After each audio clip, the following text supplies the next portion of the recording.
A lot of the families that watch this or listen to this podcast are going through the recruiting process and they're trying to find good programs like yours. So kind of walk me through, how do you go about finding Yeah. good recruits? What is your recruiting process? Yeah, I think ours is very unique, actually, probably to most. I think it's something that we said, let's try this, see if it works. I believe it has, and it is a little unique. So, on a given day, myself, or I would say probably most members of our staff, are getting probably 2 dozen emails from recruits, probably a dozen or 2 dozen. Like this time of year is really crazy because you've got everybody getting in the transfer portal. All the high school kids are getting close to the end of their year. So right now is like the craziest time because you're kind of getting hit from both areas.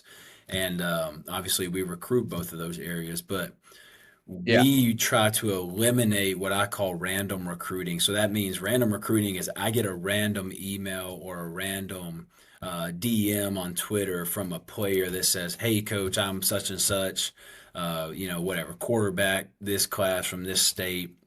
And that really, you can get overwhelmed if you do that as a coach because, again, if I'm getting 20 or 30 of those minimum a day, I will never catch up. Or I would have to recruit 24/7 and our team wouldn't be very good at football because we wouldn't be coaching any football. So, what we do is each coach on our staff has an assigned in-state area. We hit the whole state.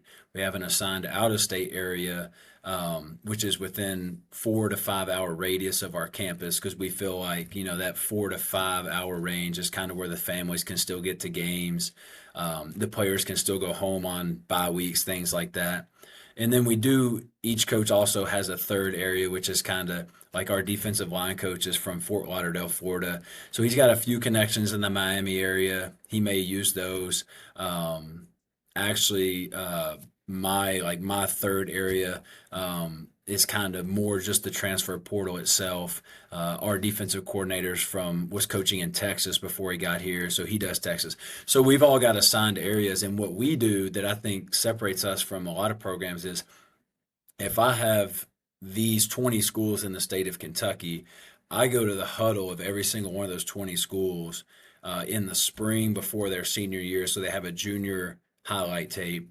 And I watch every single upcoming senior on that in that program's junior tape, and we give them a ranking based off our system, and we put them on our list if they meet the ranking criteria to be on the list. And so we've actually watched every single kid in the state of Kentucky before their senior year starts. Um, and I think what that does, it eliminates any chance that there's a kid in state that we wouldn't see, and it also makes us not dependent on the kid to reach out. We're actually the one when we go in schools. Um, and walk into a high school, we don't go to the coach and say, "Hey, who do you have in the 2026 class?" We walk in because we've already watched their highlight tapes and their film and say, "Hey, these are the 4 kids that we really like in your program. These kids." Now they may try to pitch some other kids as well, but when they say those names, we've seen their tape, and we're not gonna just say no, I don't want to see that kid. We're going to still talk to the player, and you may find out something that actually makes you interested beyond what you were, and that's how we do it. And so we do the same thing out of state in our area.